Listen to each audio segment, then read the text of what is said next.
Bonjour les amis, comment allez-vous? Rock Your Life, l'émission qui bouge et vous fait bouger de retour, saison 2, deuxième émission. Et oui, eh bien chers amis, on est là pour vous booster le moral. Avec qui? Avec Christine Andry, bien sûr. Bonsoir Christine. Bonsoir Francis, bonsoir à tous. Ravi d'être là pour cette deuxième émission. J'ai hâte d'ailleurs de connaître le sujet. C'est quoi le sujet de ce soir? Ah, le sujet, eh bien je crois que je vais te faire patienter un peu, comme ça tu risques d'être frustré. Ah zut, je viens de dévoiler le sujet. Hein, le sujet, c'est la frustration, chère Christine. La frustration. Eh bien, en fait, pourquoi la frustration? Pourquoi Eh veux-tu oui, nous... bonne question, Christine. Pourquoi la frustration? Eh bien, parce que la frustration, c'est un sentiment que nous vivons tous à tout moment de notre vie, à différents moments de notre vie. Avant le confinement, déjà, nous avions à le vivre. Pendant le confinement, nous avons beaucoup de frustration puisque des choses nous étaient interdites et donc nous étions obligés de gérer notre frustration. Et surtout, depuis la fin de ce confinement, eh bien, l'État, le gouvernement et la Covid, malheureusement, nous impose de la distanciation sociale, nous impose de fonctionner différemment et donc ça génère forcément de la frustration et c'est pourquoi nous avons choisi ce thème ce soir. C'est vrai que la vie ne sera plus jamais la même, tu le soulignes. Et justement, tu parles de frustration, mais comment gérer ça ou ces frustrations? Alors, c'est une bonne question et je vais te demander d'être patiente avant de répondre à comment gérer la frustration parce que la première question, c'est finalement, c'est quoi la frustration? Et pour ça, clarifions ce mot. Alors, si on regarde dans le dictionnaire, la frustration, c'est un sentiment négatif lié à une privation. Et alors moi j'irai un peu plus loin. Il y a d'un côté cette privation, ce manque, d'un autre côté il y a ce sentiment négatif, et surtout il y a cette notion de durée qui intervient parce que très souvent, parfois là, on est frustré, ça dure pas longtemps, et puis parfois ça peut durer très longtemps. Et je pense que le problème survient quand ça dure longtemps. D'ailleurs, j'ai une frustration à l'instant T. Je ne vois pas beaucoup tes yeux. Ah, il faut que je relève un peu mon chapeau. Oui, donc tu parlais justement eh bien, de manque Oui, quelque chose. Tu parlais oui. de durée et tu parlais aussi d'autre chose, d'une troisième composante qui est le sentiment. C'est bien La cela. durée, le sentiment, et enfin, il y a le manque qui est à l'origine, il y a le sentiment qui se réveille en nous, hein, qui est ce sentiment négatif, et surtout si ça dure. Et donc, si mes explications mettent du temps à arriver, donc vous risquez d'être frustré. Alors, oui, alors, par exemple, un rendez-vous annulé ou une réunion annulée de dernier moment, bah, on est frustré. Pourquoi? Prenons un rendez-vous. Parce que ce soit amical ou professionnel, quand vous attendez un rendez-vous qui était prévu, s'il est annulé 5 minutes avant, on est frustré parce qu'on attendait pour avoir des réponses à certaines questions, on attendait de pouvoir dire des choses à une certaine personne, et ainsi de suite. Donc, on est frustré. Après, la question qui se pose, est-ce que ce rendez-vous, il est carrément annulé, il n'y en aura pas d'autre? Ou est-ce qu'il est simplement reporté un autre jour, une autre semaine, un autre mois? Et la réaction n'est pas tout à fait la même. Si le rendez-vous est carrément annulé, c'est-à-dire s'il n'aura plus jamais lieu, admettons que ce soit avec une personne et cette personne décède, eh ben, il faut faire le deuil, et là on est dans un autre sujet.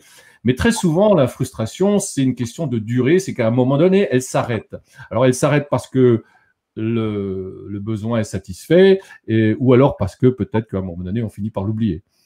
Oui, mais en attendant, tu ne nous as pas parlé de comment on gère cette frustration. Tu nous as parlé du temps, mais comment gère-t-on cette frustration en attendant? Voilà, alors effectivement, la question, c'est comment gérer cette situation. C'est-à-dire que comment réagissons-nous? Alors souvent, nous avons tendance à réagir, à faire en sorte que on supprime cette frustration, et souvent ça se manifeste par la colère, hein, aussi, ou par un comportement négatif.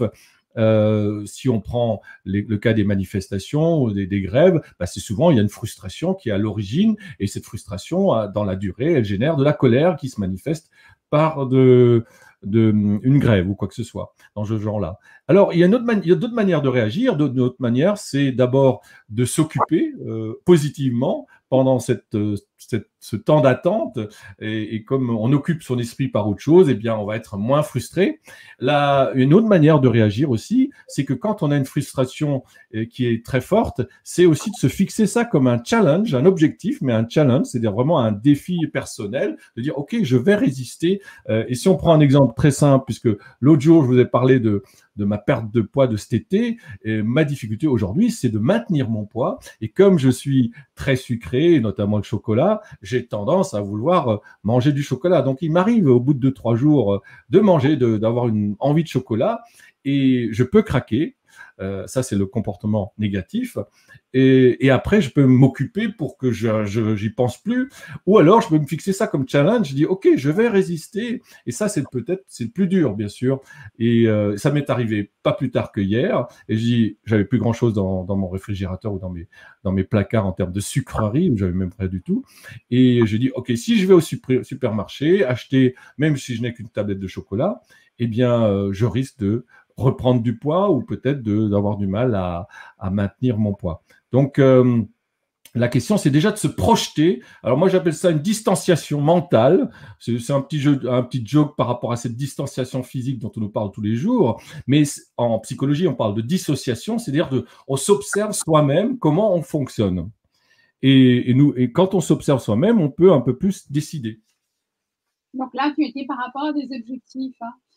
Donc, en fait, nous pouvons choisir notre mode de réaction par rapport à la frustration pour mieux la gérer. C'est ce que moi, j'appelle la stratégie personnelle, en tous les cas. Exactement, nous pouvons choisir, et ça veut dire que ça passe par une prise de conscience. Et Freud le disait déjà, la prise de conscience, c'est la moitié de la solution, quoi. Ah, parlons de citation. Moi, j'ai aussi une citation. Je vais voir si tu la connais. La patience est le seul remède à la frustration. D'après toi, c'est de qui? Alors, c'est de qui? Je ne sais pas. Comment ça? De Dalai Lama. Du Dalai Lama. Pas du Daily, parce que c'est le journal quotidien. Ah ben, il va falloir que j'apprenne à le prononcer. Le Dalai Lama. Oui, alors il a raison que la patience est le remède à la frustration. Il a entièrement raison. C'est facile à dire, c'est plus difficile à faire. Et lui, peut-être qu'il se met en position de lotus et il médite, et puis finalement, il va résister à toute tentation. Pour nous, c'est un peu plus difficile. Si vous avez déjà essayé la méditation, si vous n'en avez jamais fait, les 5 premières minutes peuvent paraître très longues. Et on risque de craquer et d'arrêter avant. Alors, il faut se rappeler comment faire pour gérer sa frustration. Il faut déjà aussi donner du sens. Et pour ça, il faut se rappeler d'une célèbre expérience dans les années 60. On a fait une expérience qui s'appelle le test du marshmallow, le test de la guimauve, si vous voulez. À des enfants de 4 ans, on leur a dit la chose suivante. Vous allez avoir une guimauve, un marshmallow. Et si le temps de l'expérience, c'est-à-dire 10 minutes, vous ne le mangez pas, vous en aurez un deuxième. Et donc, l'expérimentateur, il quitte la pièce et il revient 10 minutes plus tard. Alors, les enfants réagissent de différentes manières. Il y en a qui craquent tout de suite, dès le début. Il y en a qui résistent un petit peu. Et il y en a d'autres qui résistent un peu plus longtemps. Et puis, il y a ceux, un peu plus rares, qui tiennent jusqu'au bout de 10 minutes. Et là, ils reçoivent la récompense, le deuxième marshmallow, la deuxième guimauve. Et ils s'empiffrent les deux en même temps, quoi. Il y en a un qui fait ça. Et alors, ce qui est intéressant, comme ça a été fait dans les années 60, le psychologue qui les a suivis, il les a suivis tout au long de leur vie et s'est rendu compte que les personnes adultes, devenues adultes, celles qui ont réussi le test du marshmallow, ont plus réussi dans la vie. Ça veut dire que notre capacité à gérer cette frustration, à notre frustration, peut nous aider aussi à mieux réussir dans la vie.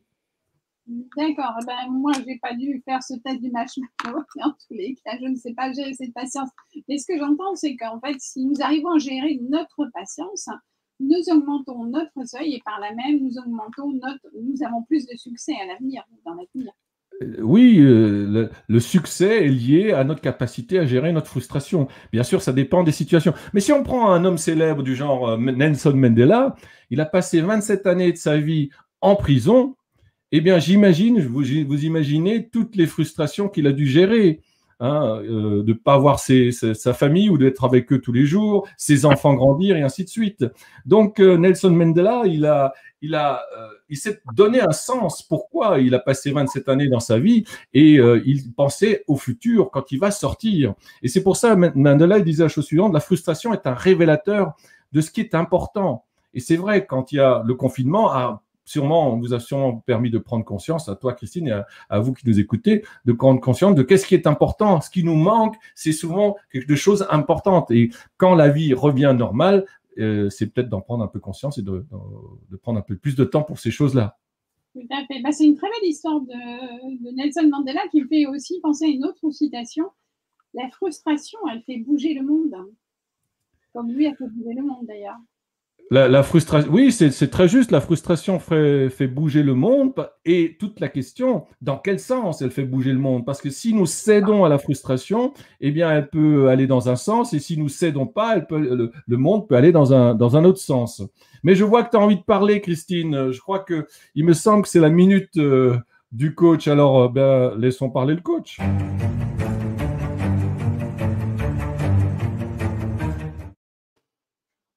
Oui, effectivement, j'ai envie de parler. Je te remercie, Francis, de me donner la parole pour cette minute de coach, pour justement ne pas avoir de frustration.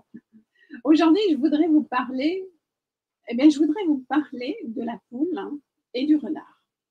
Imaginez que d'un côté, vous avez une poule, de l'autre, vous avez un renard, et entre les deux, vous avez un grillage. Le renard regarde la poule et s'adresse à elle en lui disant ce grillage me donne une frustration. La poule le regarde et lui dit « Mais en quoi le grillage est-il une frustration pour toi ?» Eh bien, tout simplement, lui dit le renard, parce que, en fait, je ne peux pas m'approcher de toi. Oui, d'accord, tu ne peux pas t'approcher de moi, mais en fait, pourquoi faire? Dit la poule. Eh bien, le renard dit « Eh bien, parce que j'aimerais bien te manger. » Là-dessus, la poule le regarde et lui dit « Eh bien, tu vois, moi, ce grillage me donne de la satisfaction. » Le renard le regarde et dit « Mais pourquoi est-ce que ça te donne de la satisfaction ?» Eh bien, tout simplement parce que grâce à ce grillage, je peux continuer de t'admirer tout en restant en vie. Eh bien, vous voyez, cette histoire, elle a un lien avec justement la frustration. Pourquoi ce lien? Parce que j'ai oublié de vous dire une chose. C'était une poule, mais pas n'importe quelle poule, c'était la poule aux œufs d'or. Et ce que je voulais vous dire, c'est qu'en chacun d'entre nous, il y a à la fois une poule et un renard. C'est à nous de choisir quel rôle nous voulons jouer. Le grillage, en l'occurrence, c'est la conscience. Et c'est lui qui va nous permettre de nous protéger et de réaliser d'autres choses. Merci Christine pour cette poule aux œufs d'or qui nous permet de conscience. Nous avons tous une poule aux œufs d'or en fond de nous et effectivement la conscience c'est de prendre ce grillage, de dire que nous avons le choix, nous pouvons choisir et c'est toute la difficulté effectivement. Mais quand nous prenons conscience déjà, nous allons pouvoir mieux gérer cette frustration. Alors pour gérer sa frustration, d'abord il faut l'accueillir, cette frustration, elle est là. Et deuxièmement, c'est de dire, OK, je prends un peu de distance, de distanciation mentale. C'est-à-dire que je me pose deux questions. La première question, c'est que si je cède à cette tentation, eh bien, quelles vont être les conséquences? Et si je ne cède pas, quelles vont être les conséquences? Dans les deux cas, effectivement, ça nous permet de donner du sens à notre comportement et peut-être de mieux l'accepter, de mieux accepter cette frustration qui peut être bénéfique pour nous. Voilà, donc... Oui, fixez-vous ça comme un challenge. Pardon, Christine? Alors, oui, c'est vrai qu'on doit donner du sens à la frustration. C'est ce qui va nous permettre d'avancer encore plus vite. Et en parlant juste comme ça pour rire, si on veut voir comment Francis gère la distanciation dans le teaser numéro 3 que nous avons fait, Oser la voir, la vie en rose, eh bien, allez le voir. Il a une façon très particulière de gérer la distanciation. Voilà. Je vous invite, si les teasers sont sur nos pages, sur nos chaînes YouTube, de Christine Andry et de moi-même.